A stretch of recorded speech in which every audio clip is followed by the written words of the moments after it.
Good evening. This is Charm. I'm gonna talk to you about how to meditate your Bible. First step. First, you need to pray. When you finish praying, close your eyes and meditate the Word of God. First, you have to ask the Holy Spirit to guide you. Lord Jesus, we thank you, Jesus, for this time. We thank you, Lord God, you give us time so we can worship you, we can honor you.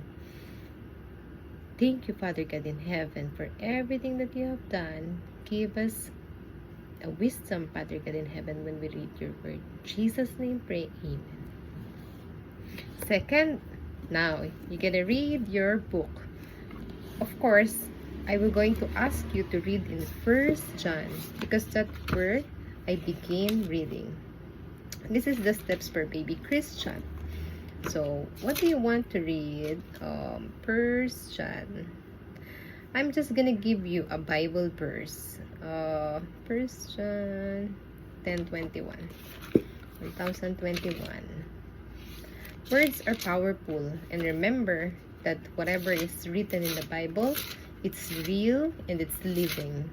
But it's gonna be living when you really meditate it and apply it to yourself. So be ready that what God can do in your life. Always read your words. Always just purify your mind and be good to other people. This one, I'm gonna encourage you to read about First John.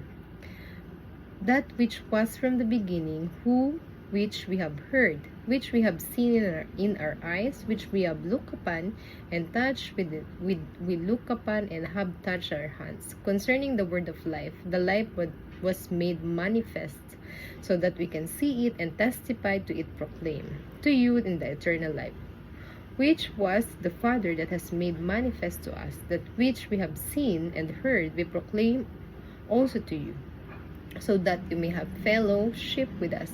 And indeed, our fellowship is with the Father and with Jesus Christ. So we are writing these things to you, that our joy may be complete.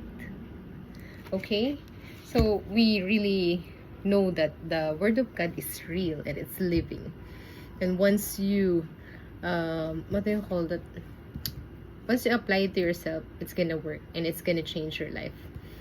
I will give a testimony about my life. I used to be party people. I used to hang out with the wrong people, but yeah, words are powerful, and even mind is powerful. It's really, really powerful. So you have to really protect your mind, especially with the things that you're putting inside it, because who you are or what you put inside your mind is also gonna work in your life. So be careful when the people that you hang around, and I just suggest that you should hang around with the people that can lead you closer to God.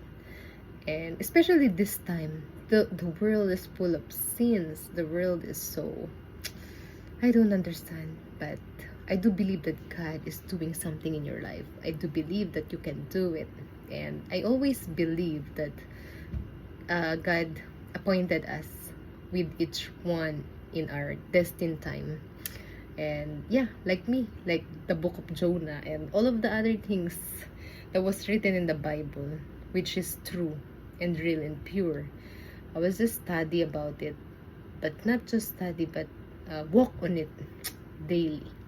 That is the secret of life. And of course, after that, you have to end it with prayer. So when you're done reading your Bible, you pray, you listen to Jesus, and you obey. Thank you, Lord God, for your words. I thank you, Jesus, that you are so good to us. That no matter what happened in our lives, you're going to be the same today, yesterday, and tomorrow. And we always remember how good you are, how big you are into our lives, in Jesus' name. Anyway, this is Charm. Call me when you need me. I'm here to help you, to encourage you, to nourish you, and also to nourish your soul, because of God, not me. All glory to God. In Jesus' name pray. Amen. Bye.